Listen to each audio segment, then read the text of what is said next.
Welcome to the Alcohol Reset, the podcast that helps you reset your habits, health, and relationship with alcohol without judgment or extremes.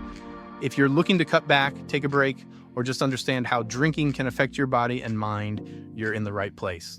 Each episode brings you science-backed insights on neuroscience, nutrition, and habit change to help you feel better, sleep deeper, and take control on your terms. I'm Mike Hardenbrook, best-selling author, neuroscience enthusiast, and habit change expert. I've helped thousands through my book and podcast to rethink their drinking, and now I'm here to help you do the same. Let's get started. Have you ever had a couple of drinks to unwind, fallen asleep almost instantly, and then jolted awake at 3 a.m. with your heart pounding? Your mind is racing, your sheets feel damp, your body feels tense, and for some reason you have this strange sense of dread. You're lying there in the dark thinking, why does my body feel like I just had 2 espressos? That is the wired but tired paradox. I'm Mike Hardenbrook, founder of Cloud9 and author of No Willpower Required. And today we're breaking down why alcohol can make you feel sleepy at first, but completely sabotage your sleep later. Because this is the myth most people get wrong. Alcohol does not help you sleep. It sedates you. And sedation is not the same thing as restorative sleep. When you drink, alcohol acts as a central nervous system depressant. It boosts GABA, which is your brain's calming neurotransmitter. Think of GABA like the brake pedal. When alcohol pushes that brake pedal down, your body feels relaxed, your thoughts slow down, your muscles loosen, and you may fall asleep faster. But healthy sleep is not just being unconscious. Healthy sleep is a structured process. Your brain cycles through light sleep, deep sleep, and REM sleep. That rhythm is how your body repairs, regulates emotions, processes memories, and restores energy. Alcohol interrupts that rhythm. It may knock you out, but it does not let your brain sleep properly. One of the first systems alcohol disrupts is melatonin. Melatonin is the hormone that helps coordinate your sleep-wake cycle. Alcohol can suppress melatonin at night, which makes your internal clock less stable. Then there's REM sleep. REM is one of the most important phases of sleep for emotional processing, memory consolidation, and mental recovery. Alcohol delays and suppresses REM, especially in the first half of the night. So even though you might be asleep, your brain is missing key repair time. And this is why you can sleep for 7 or 8 hours after drinking and still wake up feeling like you barely recovered. But the real problem often shows up a few hours later, usually around 3 a.m., because your liver is also dealing with a metabolic emergency. When alcohol enters the body, your liver prioritizes clearing it. That means other jobs get pushed aside. One of those jobs is maintaining stable blood sugar overnight. Normally, while you sleep, your liver helps release glucose steadily so your brain has fuel. But when alcohol is being processed, that glucose regulation can be disrupted. So blood sugar can dip, and when blood sugar drops during sleep, your body reacts fast. It releases cortisol and adrenaline to bring your energy back up. That adrenaline surge is what can make you jolt awake with your heart pounding. So that 3 a.m. wake-up is not random. It's your brain and body responding to chemical rebound, unstable blood sugar, and stress hormones all at once. And this is where the cycle becomes dangerous. Because the next day, you feel exhausted. Your energy is low. Your mood feels off. Your brain feels foggy. So naturally, you reach for caffeine to survive the day. Another coffee, maybe an energy drink, something just to feel functional again. But now, the cycle starts feeding itself. The caffeine lingers in your system longer than you realize. Your nervous system stays stimulated into the evening. You don't feel naturally sleepy at night. So what do many people do? They reach for another drink to relax. And suddenly, your body gets trapped in this loop. Poor sleep, more caffeine, more stress, more alcohol, even worse sleep. And over time, your nervous system slowly starts forgetting what natural rest is supposed to feel like. That's the scary part, because eventually people stop realizing they're tired. They just think feeling wired, anxious, and mentally drained is normal adulthood. But your body never truly adapts to poor recovery. It just gets quieter about it. Alcohol also affects your breathing while you sleep. Because alcohol relaxes muscles throughout the body, including the muscles in your airway, that means your breathing can become more unstable overnight.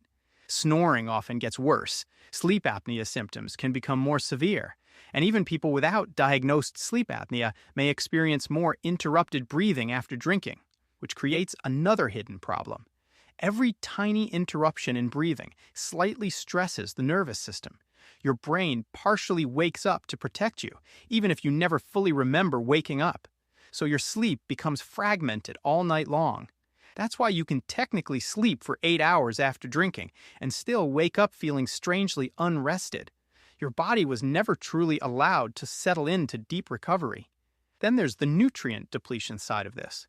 Processing alcohol is incredibly demanding on the body. It burns through key nutrients involved in energy production and recovery. Vitamin B1, also known as thiamine, is one of the biggest ones. B1 plays a major role in helping the brain convert nutrients into usable cellular energy, and alcohol can rapidly deplete it. That depletion can contribute to brain fog, fatigue, low mental clarity, and that sluggish, heavy head feeling the next day. Then there's oxidative stress. When alcohol is broken down, your body produces toxic byproducts like acetaldehyde. To neutralize that stress, your body relies heavily on glutathione, like antioxidants. But alcohol burns through glutathione reserves quickly. So your body is trying to recover overnight while simultaneously running low on the exact tools needed for recovery. This is one reason some people wake up after drinking feeling dramatically more inflamed, exhausted, or mentally drained than others. Recovery capacity matters, and supporting that biology matters too. That's where targeted recovery support can actually help. Not as a magic shortcut, not as permission to drink excessively, and definitely not as a replacement for sleep, but as support for the systems alcohol places under stress. That's one reason formulas like Daily Restore focus heavily on nutrients tied to recovery pathways, things like NAC and B vitamins. NAC helps support glutathione production, which plays a role in managing oxidative stress, and B vitamins help support cellular energy metabolism, especially after alcohol has heavily taxed those systems. Again, timing still matters, sleep still matters, hydration still matters. You cannot out-supplement chronic sleep deprivation or heavy drinking. But supporting the biology underneath recovery can absolutely help your body bounce back more effectively. So what actually improves sleep quality if you do choose to drink? First, create a cutoff window. Try to stop drinking at least 3 to 4 hours before bed. If it's a heavier night, even earlier. The goal is to let your body metabolize the alcohol before your deepest sleep cycles begin. Second, never drink on an empty stomach. Protein, healthy fats, and fiber slow alcohol absorption and help stabilize blood sugar later in the night. Third, cool your sleeping environment. Alcohol tends to raise body temperature and increase night sweats. A cooler room helps signal your nervous system that it's safe to transition into deeper sleep. Fourth, get morning sunlight the next day. Even 10 minutes of outdoor light exposure helps reset your circadian rhythm and support healthier melatonin production the following evening. And finally, pay attention to your own patterns. Your body is constantly giving you feedback. Maybe one drink at dinner feels completely manageable, but 2 late-night cocktails destroy your sleep quality. That information matters, because once you understand the biology, you stop viewing these reactions as random.